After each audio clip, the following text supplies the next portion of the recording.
আরো নানা ধরনের বৈষম্যের শিকারে পরিণত হয়েছে এবং এক পর্যায়ে আমাদের আন্দোলন তীব্র হয়ে উঠেছিল, বৈষম্য বিরোধী আন্দোলন।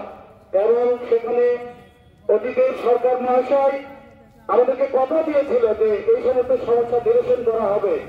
পাওয়া কিছু নয়, সরকারকে খুব বেশি কিছু দিতে হবে না, বরং মানুষের সন্তান, দিনমজুর, রিক্সা শ্রমিক, ভ্যান শ্রমিক, সাধারণ মানুষের সন্তানকে আমরা লেখাপড়া শিখাই, অন্ততপক্ষে তাদের ভাগ্যের পরিবর্তনের জন্য। আমি বলতে চাই যে আপনারা এটা নিয়ে বসেন, এবং আমরা অনেক পরীক্ষা নিরীক্ষা করে হিসাব করে দেখেছি সরকারি কোষাগার থেকে বেশি টাকা লাগবে না। তাই এই 36 লক্ষ শিক্ষক কর্মচারীর এই প্রাণের দাবি, এটাকে বিবেচনায় নিয়ে অতি দ্রুততার সহিত জাতীয়করণ ঘোষণা দেবেন।